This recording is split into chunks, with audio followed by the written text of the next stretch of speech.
I want to explain a little bit about what we do with the central nervous system. So a lot of the times when I see, going back to a baby that's kind of maybe twisted or rotated, sometimes what's actually happening is it's the dura. So the dura is a connective tissue. It surrounds the brain and spinal cord. It goes through this hole and it attaches at the sacrum, lower down here. So this dura is very fibrous. I kind of think of it like parachute material. It doesn't really move, but it sits inside the head like this. It divides the different sections of the brain. It's also wrapped all through here.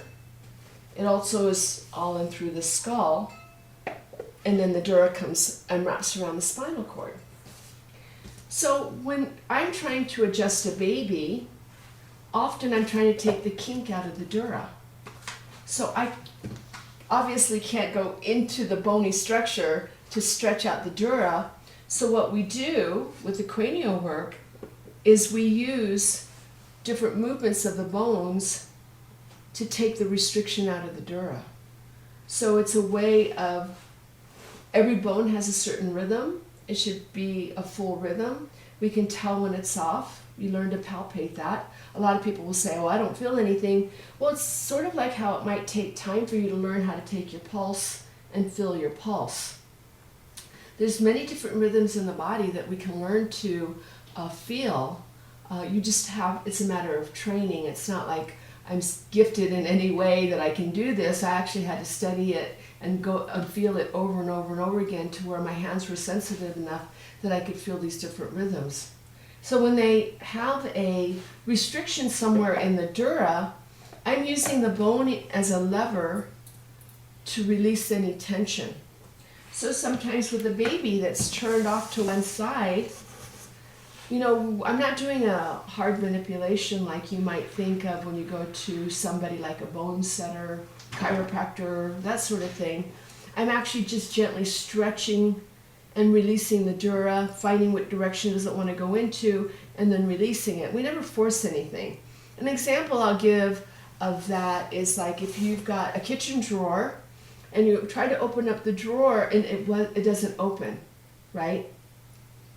And you find out that you've got a spatula in there and it's sort of jammed. So I would never want to force that drawer open, but if I close the drawer a little bit and I jiggle it, now I can open the drawer. So this is how I work a lot with the cranial bones, not just for infants, also for adults. So it's a way of kind of sneaking up on the body to take away any of these restrictions.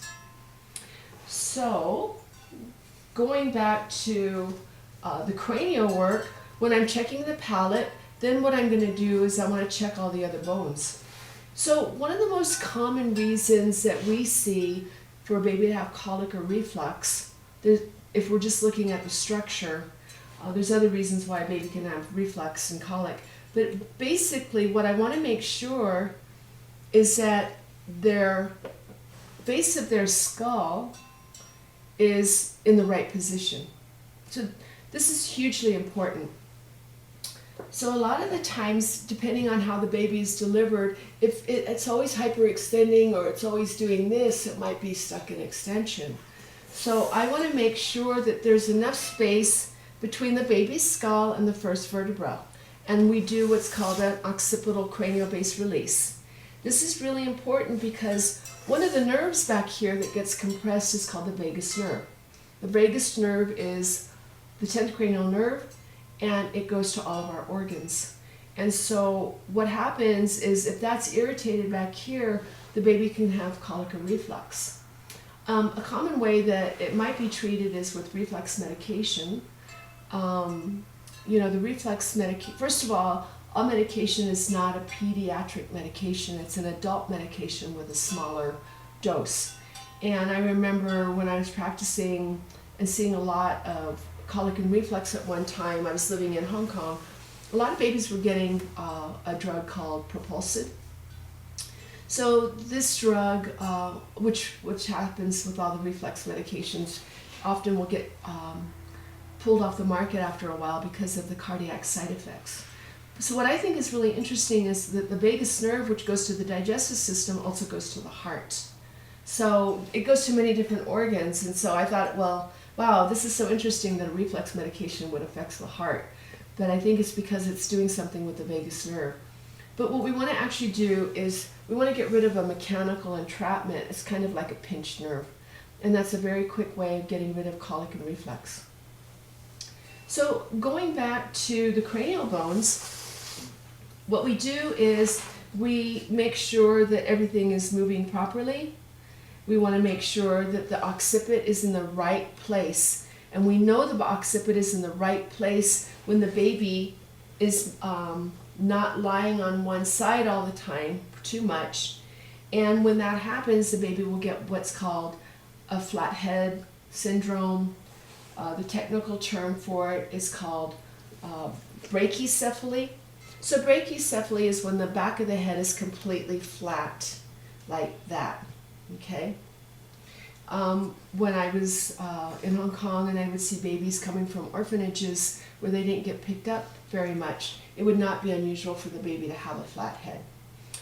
The other thing we see is what's called plagiocephaly or plagiocephaly, where maybe the baby has what's called a torticollis. So a torticollis is when the baby is either twisted or side bent and it only lies on one side. And because the head is so malleable, baby will lie on one side. The baby's head will now start getting flat, but it does other things apart from just being flat on one side. So what happens is it gets flat, this will rotate, and then it starts pushing these bones forward. So the red bone, the temporal bone goes forward, that's attached to the cheekbone, that moves forward, that's attached to the forehead, that moves forward. So that's one of the things I look for in a baby with plagiocephaly. I want to see the shape of the baby's face. So the first thing I want to make sure is that the ears are symmetrical, in the same plane. Because if it's forward, then I know that everything's already rotated forward. If their cheekbone is higher on one side, then I know that that bone, zygoma, has been moved forward. And also if the forehead is forward. So this we actually want to correct as soon as possible, because going back to the 7 soft spots, since the forehead's in 2 pieces, if the bone is forward, I can actually line it up so that the bone is going to be level. We don't want one forehead coming out too far. And one of the other reasons for that is when you look at this frontal bone, it makes up the whole upper orbit, the eye, right? So you've got 7 facial bones that make up the eye socket, but the whole upper part is made up by the frontal bone. So if we've now got a frontal bone that's in the wrong position, the eyes are not going to be symmetrical. One might be bigger than the other. Some people might say that, oh, well, that's, cosmetic. In my opinion, it's not a cosmetic thing. It can be corrected very easily before this frontal bone fuses. Starting around age 2 months, it should almost maybe be finished. But if we can get to it before then, we can line it up and be symmetrical. So all the other bones in the orbit, I need to correct the back of the orbit. If you look in behind that socket, we're going back to the sphenoid, the butterfly-shaped bone. That makes up the back of the socket. So the reason I know this sphenoid has been rotated is when I look at someone or an infant, one eye sits deeper than the other. So now I know the sphenoid has rotated, so now this eye sits deeper in the head than that eye. Okay? So it's a bit like that. Sometimes you don't really notice it until you look at somebody for a while. Like I pick these things up all the time because that's what I do. But that's really important. If the cheekbone has been pushed in one direction because everything rotated, ears forward, cheekbone is now forward, and if this is coming forward, you can see how that also affects the shape of the eye. So we want the orbit, we call this the vertical dimension, we want it to be as open as possible.